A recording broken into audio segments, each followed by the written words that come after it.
കുറച്ച് record books clear ചെയ്യണം. അതുപോലെ തന്നെ മെഷർമെൻ്റ് ഒക്കെ ഒന്ന് വൃത്തിയിൽ എഴുതി വെക്കണം.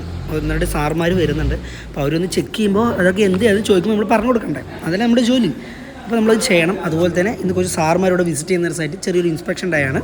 അപ്പോൾ നമ്മളിവിടെ ഫുൾ വൃത്തിയാക്കിയിട്ടൊക്കെ കേട്ടോ. നമ്മുടെ ഹിന്ദിക്കാരെ ചേട്ടന്മാർ വന്ന് ഫുള്ള് കംപ്ലീറ്റ് ചെയ്ത് ഇതൊക്കെ കവർ ചെയ്ത് ഓരോ പാനലുകളും ട്രാൻസ്ഫോമറൊക്കെ കവർ ചെയ്ത് വൃത്തിയാക്കി വെച്ചിട്ട് പോയിട്ടുണ്ട്. എന്തായാലും ഒരു ഇൻസ്പെക്ഷൻ ഡേ ആണ് കേട്ടോ. അപ്പോൾ നമ്മളെന്തായാലും ഇവിടെ ഫുള്ള് എന്തെങ്കിലുമൊക്കെ പൊളിഞ്ഞ് കിടക്കുന്നുണ്ടോ അല്ലെങ്കിൽ വൃത്തിയിലാണ്ടിരിക്കണോ ഒക്കെ ചെക്ക് ചെയ്യാൻ പോകണം. അപ്പോൾ ഞാൻ എന്തെങ്കിലും പോയി ചെക്ക് ചെയ്തിട്ട് വരാം.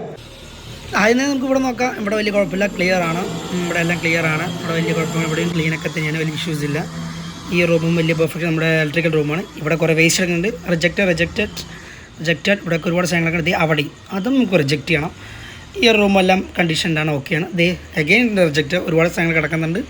ഇവിടെ എല്ലാം പെർഫെക്റ്റ് ആയിട്ട് എല്ലാം ചെയ്തിട്ടുണ്ട്. അധികം ഒന്നും ഇതൊന്നുമില്ല. ഇവിടെ റിജക്റ്റാണ്, വളരെ വൃത്തിഹീനമായിട്ട് ഇവിടെ കിടക്കുന്നത്. DB സൈഡിലോട്ട് വരുമ്പോൾ ഈ റൂമും പക്ക ക്ലിയർ ആണ്, ഒരു കുഴപ്പമില്ല. 6 നിലയാണ് കേട്ടോ, കയറി ഇറക്കണം. ഇല്ലാണ്ടാവുമ്പോൾ ഇല്ലാണ്ടാവും. ഏകദേശം കുറേയൊക്കെ ചെക്ക് ചെയ്തു.